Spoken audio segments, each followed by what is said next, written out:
Magandang umaga, Kat. Good morning, sir! Good morning po sa lahat ng kasama natin ulit ngayon sa Zoom. Welcome to Day 2. Yes, Attorney June. Welcome to Day 2 of our National Conference on Mediation with the theme Mediation in these critically challenging times. Oh, buti nakagising tayo, no?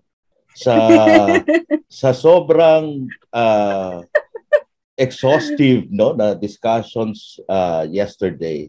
It was really a very fruitful day yesterday. Okay?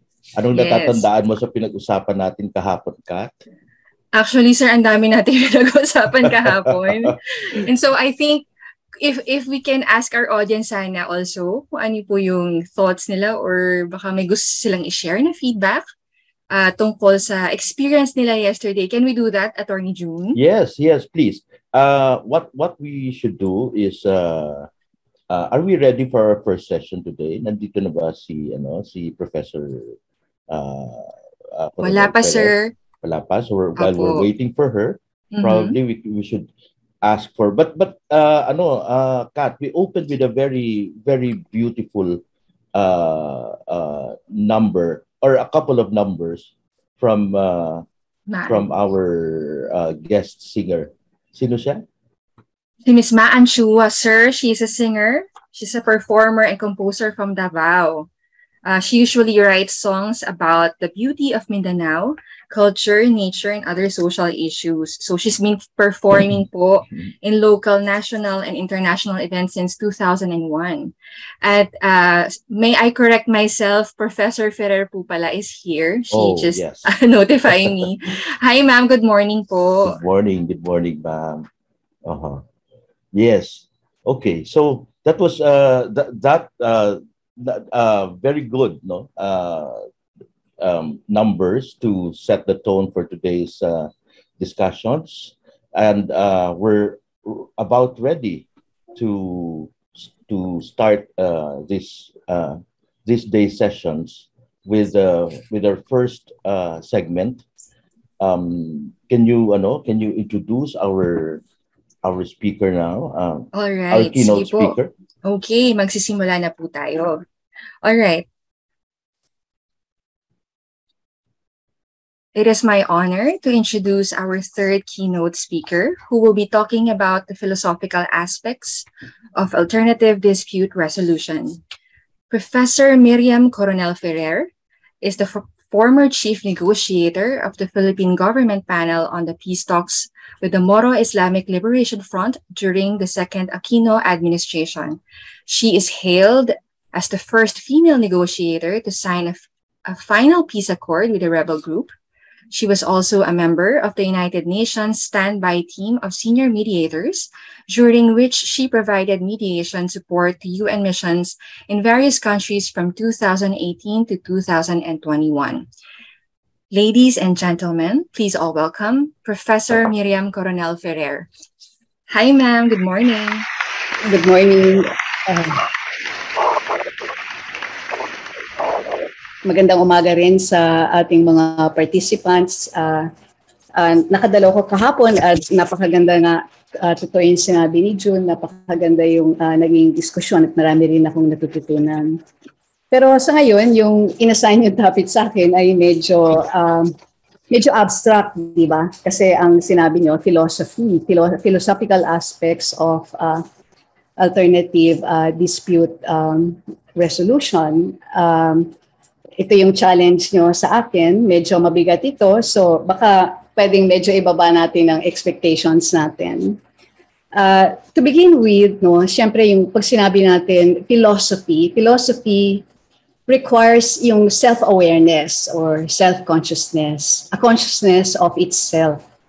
Kaya when we say philosophy of something, we inquire into the origins and premises of the knowledge or yung mga truth claims, no, around that matter that we subject to philosophical inquiry. We do this not so much to verify the truth claims, kasi trabaho yan ng mga empirical studies eh. Diba? Sila yung nagtetest nung reality, nung clinic claim na yon sa mga empirical studies. but to scrutinize the foundation of these claims. No?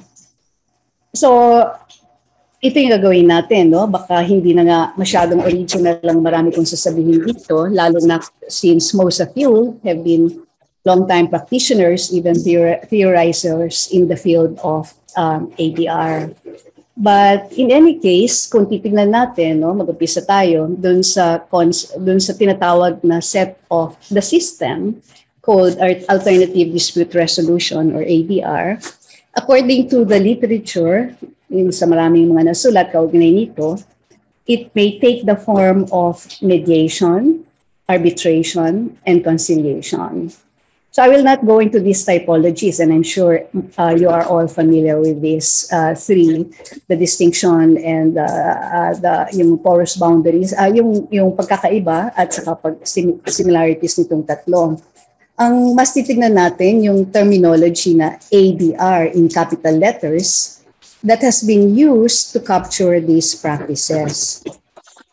Pero kung babalikan natin, makikita natin na yung mediation, arbitration, and conciliation can actually stand alone on their own merit without having to be incorporated into a system or label called ADR.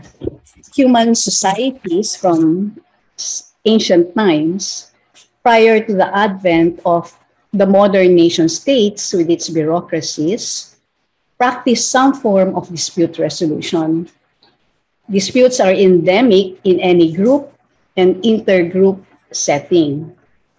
So there was need to deal with them for the preservation of the group and the group's self-reproduction. At tulad nga nung kasabihan na necessity is the mother of invention, a variety of practices evolved with the intent to peacefully solve problems, iwasan yung patayan, yung pagdanak ng dugo, and enable a restoration of damaged relations. So yung restorative justice na di-discuss nga dun sa video na napanood natin kanina. Siyempre, the other option is to resolve the dispute by eliminating the other or the use of coercion, for instance. Yung notion of imposing your will, on the other. So war, digmaan, patayan, murder, mayhem, repression or pangapi have in fact punctuated much of the history of human civilization. Pero in any case, the way of peace has always been an option that has always also been taken up by people. Tulad nga ng sinabi dun sa UNESCO Charter sa kanyang preamble, and I quote, "Since war begins in the minds of men, it is in the minds of men that the defenses of peace must be constructed." Dagdagan natin dyan yung "and women" sa pag-quote na to. No? So 1978 ito, hindi pa sila gender sensitive. So makikita natin that peaceful, consensual dispute resolution has been articulated and practiced across a variety of cultures and belief systems. Halimbawa, for our Muslim participants here from the BARM, you might be familiar with this. There is this passage in the Quran about husband and wife issues. No?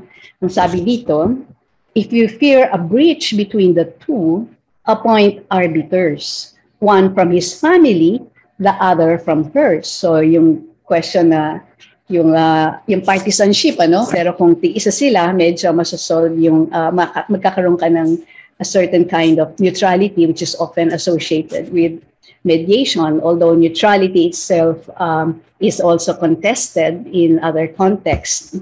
So if they wish for peace, then Allah will cause their conciliation. Hazrat Ali, an Islamic scholar, also wrote, for instance, "Do not separate yourself from your brother unless you have exhausted every approach in trying to put things right with him. Seek reconciliation even if your brother throws dust at you." So ito yung kanyang payo based on, again, Islamic principles. Nung negotiation, halimbawa, yung negotiation naman sa pagitan ng MILF at sa kanong government, si Mohager Iqbal, yung aking counterpart sa negotiating table, yung chair ng MILF Peace Panel, sa kanyang isa-isa niyang libro, or he was writing under the pseudonym of Salah Jubair, pinaliwanag niya bakit ba sila nagpa-pursue ng peace talks, at again, nag-quote siya from the Quran. At ito yung citation niya, no? According to the Quran, if they incline to peace, you also incline to it, and put your trust in Allah. So they took that jump, they took that risk of pursuing peace negotiations. So what we see here is in a lot of belief systems, in this instance in Islam, negotiated settlements were encouraged within the ethical framework of the faith and the principles that should govern the polity, namely justice and equity. There are many other examples, no? Many of you here, I know, will be familiar with the practice of peace pacts, or yung bodong in Kalinga. In Kalinga, what's called bodong in Kalinga, between tribes, no? These are bilateral pacts in the Cordillera to resolve tribal disputes, where mediators shuttle back and forth and play a very crucial role in finding a good resolution to the conflict and re-establish tribal peace. So from these ancient practices, we can deduce that the philosophy behind non-violent modes of dispute resolution is humanism. It presupposes that yung mga nagkakahiwalay o hindi nagkakaintindihan ay pwedeng magkabalikan. Those who are separated can be connected or reconnected, that there is a shared interest among any two or more human beings. Maski na napaka-polarized pa ng position, meron ka pa rin mahanap na shared interest. These common interests are not waiting to be discovered as though they already existed or they already exist. Rather, they are shaped, named, and owned through reason, respect for human life and dignity, and the preferred modality of dialogue. So, kaya nag-create ka. It's a very creative process in a way. No? The philosophy also anchors itself in certain universals. Una na nga, yung mention humanity, the desire for the well-being, peace and harmony of all, the act of acknowledging na sa bawat tao ay may isang anghel, di ba? The angel in every person. The second universal is flux, that constant movement. Thus, it is a close kin to the theories of change and dialectics, from a state of being to a state of becoming. No? A process na nagta-transition ka from kami o ako to o yung kwento ko papunta dun sa tayo at ang kwento natin. So a philosophy of movement and change searches for opportunities in the moment. Yung significance no, yung conjunctures in certain moment na nakakahanap ka ng opportunity. In such a philosophy, I would think, likes the words in English that are prefixed with re, R-E, no? Reorient, redirect, reframe, recast, resolve, reconcile, reboot, di ba? Because re, the prefix re, or re, signifies another try in another direction from the status quo. Mediation and other non-violent dispute resolution processes, yun nga, gaya na nabanggit ko, is a very creative process because it transforms what exists. It creates a new, mutually acknowledged synthesis. Itong mutually acknowledged, napaka-importante nito. Sa Tagalog nga, ito, kinonsulta ko sa isang UP linguistic professor, si Becca Hernandez. Sabi ko, bakit anong pagkakaiba ng kasunduan sa pagkakasunduan? No? Una, pinaliwanag niya, yung yung combination ng kasunduan, which indicates reciprocity. Pag dinugtong mo yung ka sa umpisa at saka yung an sa dulo, meron kang ini-indicate na reciprocal yung verb na yon, ano? Kasunduan. Dito sa example na to, kaibigan. Pero pag dinagdagan mo pa ng pag, para maging pagkaan, pagkakasunduan, mas na-emphasize yung mutuality ng agreement. So in a way, yung pagkakasunduan as having been arrived as a mutually acknowledged, ay mas mahigpit kaysa sa salitang kasunduan lamang. O yung pagkakasalubungan as against just salubungan. No? So may emphasis palalo. Ganun ka-precise talaga yung Filipino pag nakita niyo yung nuance ng Tagalog, no? Yung nuances ng pag-conjugate, nakikita mo kung saan yung stress. So, but sa ngayon, so far, we have used the adjective non-violent to distinguish a class of dispute resolution. Hindi pa natin ginagamit ng salitang alternative. Kasi ang punto nga natin is that they actually preceded much of what the state and its bureaucracies offers now as the justice system, no?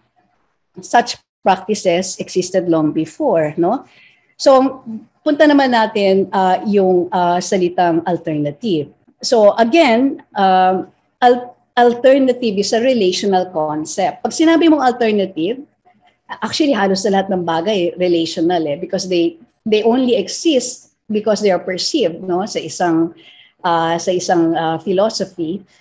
That's why it's always relational to something. But alternative is particularly relational because its existence is premised on the prior existence of another entity, whether of the same class or an entirely different class. It does not exist in itself. It may seek to replace or complement, but it will always be in relation to another. Kaya nga kung tutusin, ADR as the identity label may be unfortunate. What is ADR? Alternative to if the practices and underlying philosophy that it has appropriated within the ADR capital system actually preceded the modern nation state. Folk culture preceded legal culture.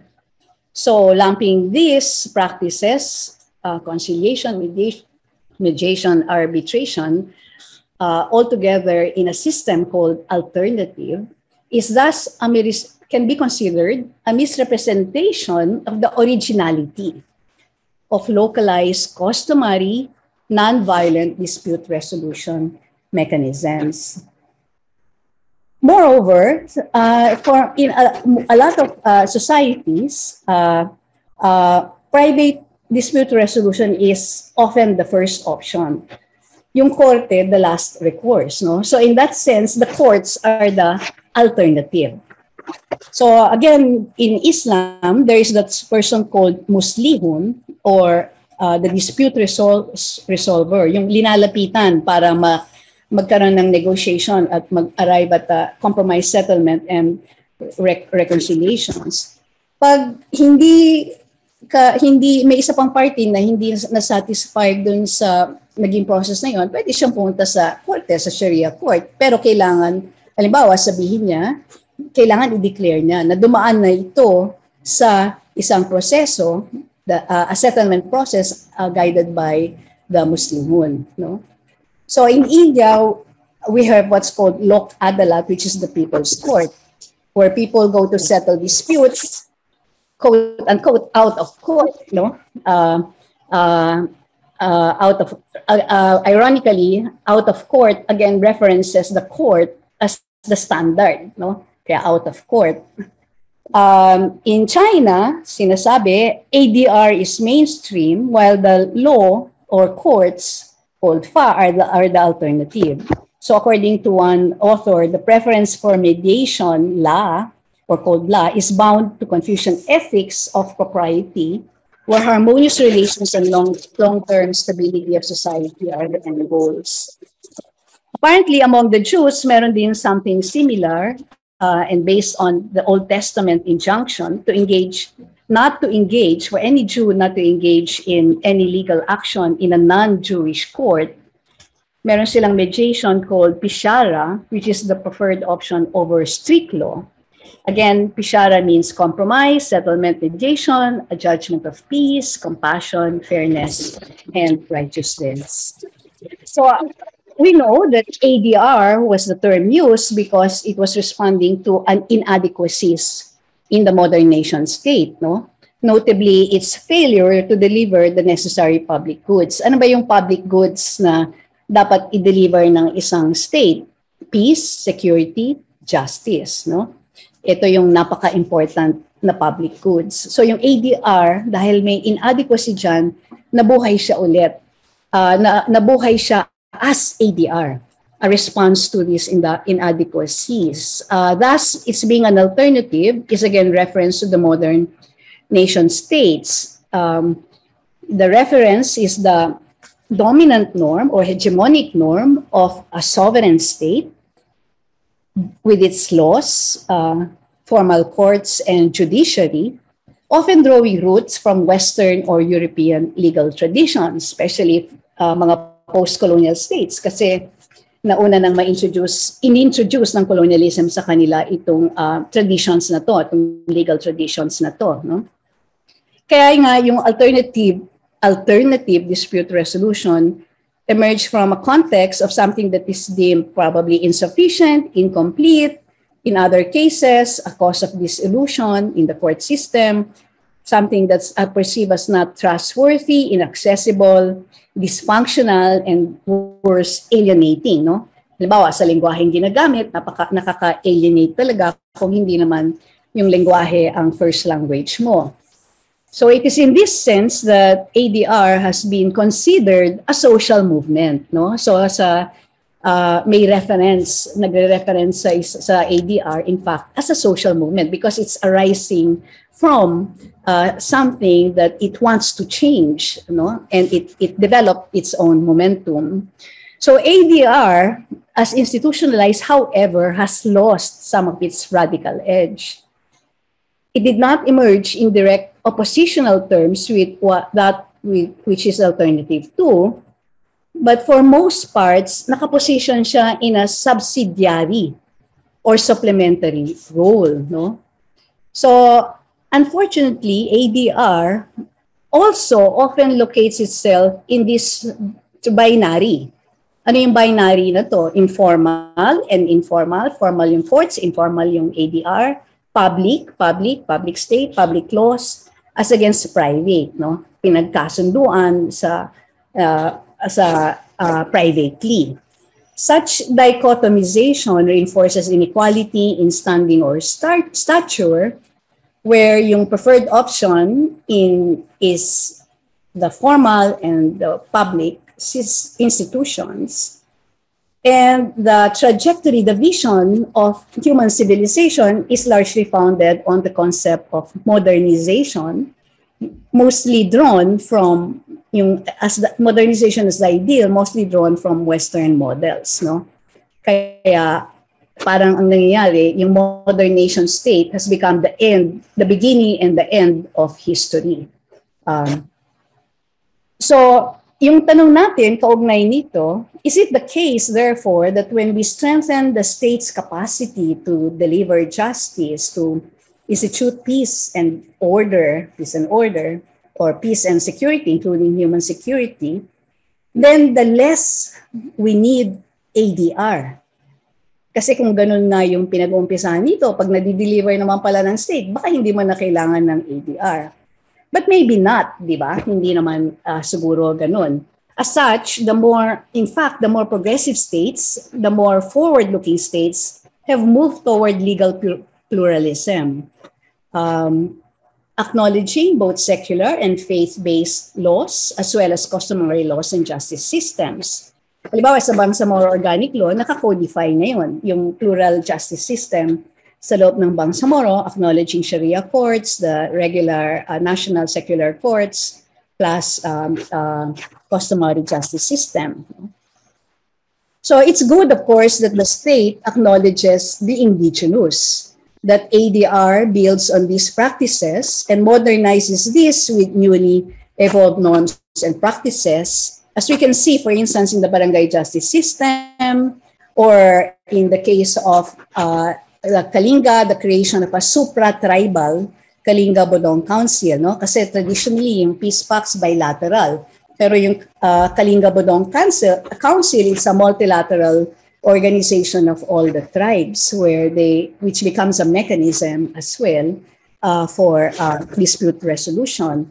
Or in the case, for instance, in UP, they have instituted a tri-people setup where dispute mechanisms, which serves as a dispute mechanism across the three subsets of the population, yung lumad, yung Muslim, at saka yung settlers, no? Na tinatawag dito sa tri-people concept. So, ano na yun? Modification na yan ng indigenous. So, okay naman, maganda at ginagawa nga yan. In a sense, because why? State acknowledgement legitimizes, legalizes the indigenous. So, in turn, it spurs renewed pride in the indigenous. No? So, ano yan? Nagkakaroon ng sense of pride yung indigenous practices. Dati, tribo. Halimbawa, yung salitang tribo, parang negative ang connotation ngayon. Tribo is imbued with a very, very strong sense of pride and ownership. So, on the other hand, ito naman yung downside. In becoming legitimized by the state, the indigenous ceases to be owned solely by the community. The community, moreover, becomes effectively a juridical entity, a state, legal property, a public domain under, or maybe you say public/private, no? Ancestral domain is supposedly private, but still under the state's regulatory administrative oversight. As a field of practice, ADR becomes commerce, an industry, a career, rather than a custom or a way of life. So the irony is that the more traditional dispute resolution practices are incorporated under the rubric of ADR, and the more ADR is integrated into the legal system and institutionalized, the more it serves the function of the state. The more it belongs to the state than to the people, the more it is confined within the statutes of the state, making illegal, for instance, some agreements that otherwise required prosecution by the state. For example, murder, no? Kausap ko yung isang founder ng Kalinga-Bodong Council. Ito yung tinitignan, paano mo ba i-reconcile kung ine-negotiate mo yung settlement sa isang murder case within customary laws when according to the state, it will have to be prosecuted, no? So of course, one approach for them was is to parang discourage yung an eye for an eye, yung at to prevent precisely a point where it becomes murder. But otherwise, these negotiations would be considered illegal. Of course, the state is not necessarily directly on opposite pole from the people or society, but the two remain distinct. Although theoretically, the state serves and represents the people, laging may conflict of interest pa rin. And meron pa rin competing claims. Some competing claims will always emerge, I think precisely in the cases that we saw yesterday. So too much institutionalization and mainstreaming run the risk of bureaucratization, which saps energy, standardization, which stifles creativity, and public formality, which may lead to a loss of spontaneity, no? And from a service to the people and society to a service arm of the state. So ang tanong ko sa inyo, mga practitioners dito, iiwan ko itong tanong na to what extent do you want ADR in this country institutionalized and mainstream? So, dyan nagtatapos ang aking pahayag at ito nga yung iiwan kong tanong sa inyo. Maraming salamat.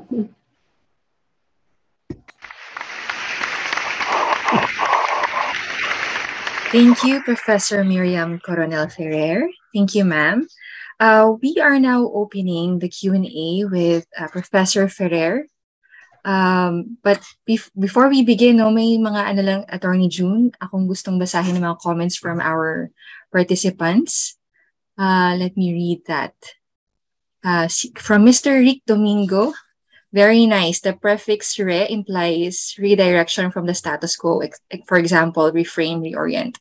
And then from Mr. Timothy Salomon, pagka intentional o sinasadya. Pagkasunduan emphasizes the element of choice in finding and remaining faithful for the reasons, to the reasons for peace. And then Ms. Che said, that's why we call it EDRMP instead of ADR, empowering dispute resolution management processes. Right. Okay. Si Ms. Che may another comment. To me, institutionalization and mainstreaming is still important so long as the justice system is still inaccessible. Okay. Siguro let's begin. Yes, ma'am. Go ahead. Ang tanong naman natin, to what extent? I mean, it's good precisely to institutionalize and mainstream. Kasi ang punto nga natin, maganda rin naman yung may certain legitimization. Hindi ka nag-operate underground, for instance, in these mechanisms. You're legitimized and you're given that kind of respect, di ba? But to what extent do you want this all incorporated, yung mga practices na to, into that system? Baka yun yung punto natin. You know what this discussion reminds me of RIDO, for instance, because RIDO, under the law, presupposes murder or murder, killing, etc., and they are crimes, under the law. But when you resolve RIDO cases using the indigenous way of doing it, it actually pinapalabnaw niya yung murder aspect ng RIDO. Ang tinitignan niya is how to bring the parties together and restore peace in the community. Yeah. So ang aking tanong roon are we playing with law? Are we playing with fire in situations of that sort? Because there are also cases of rape, na dire-resolve din nila, Kakasalin. Yes. Yung kakasalin nga pinapayagan pa ng batas pero yung magbayad ka na lang ng blood money for this in other communities, parang as a lawyer it's a challenge for me, thinking about that, about these arrangements. What do you say to that, Bob? Yun nga, precisely. Yun yung danger na, ang punto kasi is to resolve the conflict and the violence, di ba? And have a sense of justice achieved. So, yes. Maski na pinatawad yung murder, may blood money or reparation involved. So, some justice is actually put in place. So, it's a justice system that had existed a long time ago.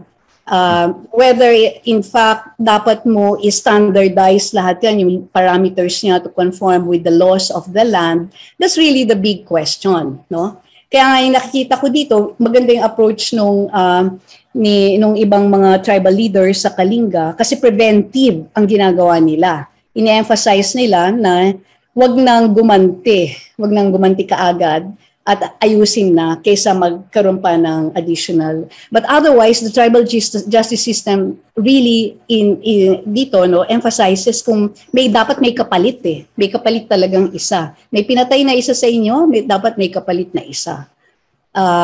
That's justice. So, yun yung at most magkaroon ng preventive character, but to put in a punitive, to reject it, to say that it's illegal, then that will be intruding into into the indigenous justice system. Kaya ang mahirap i-reconcile. Usually, ang nangyari, in fact, because hindi naman mahabol ng korte lahat ng mga ito, dahil nga swamp na nga sila with cases, the court system is so underdeveloped, justice is often delayed. Yung mga police dito sa lugar na to, who also probably come from the culture, ano na lang, they just don't do anything about it. Tapos naayos na yung problema. So ito yung question. Pag further na incorporate yung customary law within the bigger justice system, because ito nga yung malaking usapan namin sa negotiations dati sa Bangsamoro eh. Kasi sabi sa Constitution natin, yung supervision and administration ng Supreme Court sa lahat ng court system. Pero may Sharia courts ka. So yung Sharia courts ba dapat i-supervise ng Supreme Court? Ang punto ng MILF, sino bang qualified sa Sharia law dito sa Supreme Court? Maliban na lang kung meron kang laging Sharia expert dito sa ating Supreme Court or even sa ating mga Court of Appeals, di ba? Para mag-place ng judgment based on Sharia law. But we cannot go around it. It has to be under the administration and supervision of the Supreme Court because that's what the Constitution says. Kaya ganun makikita niyo sa Bangsamoro Organic Law. Nandun pa rin. Yung customary law, nakita natin sa yung mga Teduray Lambangian. In fact, kinodifine na nila yung kanilang justice system. Pag kinodify mo na ba, ay binibigyan mo na siya, baka lalo pa siyang subject to scrutiny ng constitutionality at saka legality, di ba? Kasi dati oral tradition lang yan. So, saan ka ngayon babalanse dyan? Saan ka magbabalanse? Lalo sa question ng death penalty, kung hindi na ito pinapayagan, tapos sa ibang customary practice ay may death penalty pa. Yung hindi ko makalimutan yung case ng sa mga AITA, yung bata death penalty talaga nila kasi ang kasalanan niya ay siya may kasalanan doon sa pagkalunod ng isang bata. Na death penalty din yung parang ang hirap tanggapin doon, di ba? Naging eye for an eye, no? Yes, so kasi yun yung discipline yung justice mo na nagdi-discipline doon sa society. Yung kaya nga may question of impunity tayo. Pag hindi mo pinaparusahan, then gagawin at gagawin. So sa kanila, ganun yung paliwanag ng AITA leader kung bakit nila kailangan gawin yun. Kat, there's a very interesting comment here made by one of our teachers, si Cesar Villanueva. Yes, sir. Yes, no? Okay. Go ahead, sir. Read it. Okay, the Legal Education Board is thinking to call ADR as appropriate dispute resolution to be more inclusive and respectful of other processes, not limited to mediation, arbitration, and conciliation.